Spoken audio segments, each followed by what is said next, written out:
所以我们今天刚刚讲到这里，就是说，我们有一个足够吃的跟足够用的，就要有一个满足。这个意思是什么呢？我们要知道，平常我们这个生活本身就是为了修持佛法的，实践的生活都是为了修持佛法。修持佛法为了什么？解脱六道轮回，获得圆满佛果，这样才是一个真正的修行人。有这种概念跟这种想法的话，那就是你当初的皈依是对的，你自从皈依以后到现在的路走的是对的、正确的，而且你就是要真正的修持大圆满法。作为一个大圆满法的弟子来说的话，要知道人生是非常的珍贵、殊胜，人生中的实践每一天每一秒钟都是非常珍贵、非常殊胜，但这都是不要浪费在实践法上面。那么不要浪费在实践法上面的意思是什么呢？就像前面刚刚讲的，必须得要选择根据自己适合自己的法门，这才是最重要。那么现在在城市里面的一个修行人来说到，那工作跟生活是完全没有办法离开的情况下，那把这些一切的实践的这个生活跟工作全部都是转为盗用来可以修持，不然的话就没有任何办法的。你只是看过去的那些修行人的故事，第一，过去跟现在的环境不一样，时代不一样，众生共同的福报不一样，但是一点必须得要知道，五浊恶世的这样的一个这个怎么说呢？那个轮回的这个怎么说呢？不圆满的这样的一个时代当中来说的话，也是佛法本来也是很殊胜，但是在这个密法是更为殊胜，这是莲花生大师说的。因为本来来说的话，现在所有的人心跟过去所有的人的心是完全不一样的。从现在人的这个心跟过去的那些人们的心理的善良来说的话，就非常大的区别。现在的人类是越来越贪心，真正的能够可以修持佛法的人也越来越少，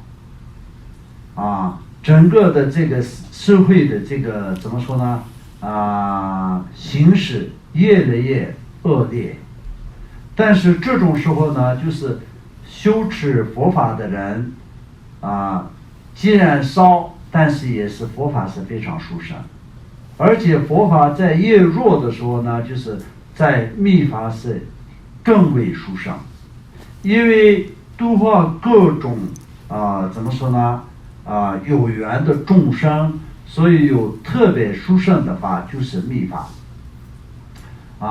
整个的这个相当就是在整个的宇宙实践当中呢，就是会出现佛法的时代是非常多的，但是真正的出现密法的时代是只有3次而已。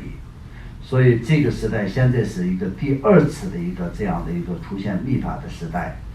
所以那么有出现密法的时代的这个时候，就是刚好遇到的众生来说的话，就是最有福报的。但是修持的方法是对与不对，这两个是2种结果。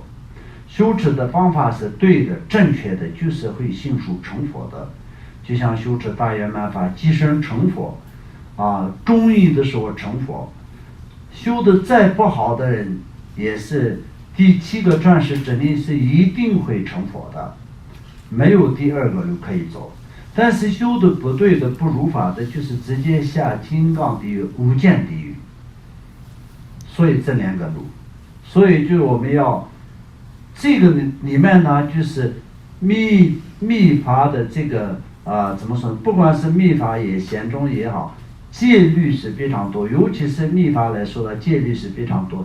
一切戒律呢，对一切众生的这个菩提心跟对金刚上师给自己之间的这些戒律，对金刚师兄的戒律没有破坏的情况下，密宗的沙弥业界的最终的根本就是这个。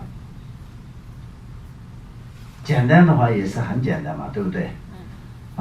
那要有信心，对传承、对上师、对自己、对佛法，这4种信心是必须的要有的。对传承要有上师，因为传承的历代的上师们都是多么殊胜、多么成就的这些故事，全部一个比一个殊胜，所以对传承是完完全全可以作为信心的。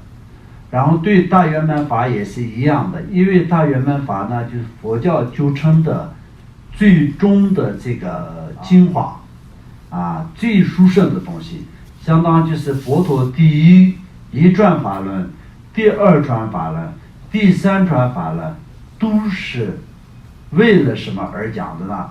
为了所有的众生获得大圆满的见解，所以才讲的。从基础到怎么说呢？那个道路，然后到最后的结果，就是整个的法轮在佛教这个怎么说呢？所有的这个3转法轮当中的所有的内容，所有的结果是什么？结果是大圆满法。所以呢，有的人觉得大圆满法是不是跟释迦牟尼佛的教法没有什么关系的？是不是莲花生大师的吧？等等，这种各种各样的。那当然，因为时间轮回当中的所有的人都是造业感，然后就是能够可以在产生堕入轮回的因缘是会经常都是会出现的所以就是今天是有学佛的人，没有学佛的人，都是往这些方面呢，就是会有一些不正确的讨论跟不正确的舆论是会经常产生的。但是我们要知道，我们就是3个结果：即生成佛，中阴的时候成佛，第7个转是整理成佛。这3个结果必须得要达到最起码，但是也是目的是什么呢？即生成佛。那么要即生成佛的话，那就不顾一切的放下一切，就是要修持。那所谓的放下一切里面是刚刚我们所讲的，生活不用放下，工作不用放下，但是内心的执着的贪心、贪嗔痴要放下。贪嗔痴放下以后，就没有任何关系的所以这个才是非常重要。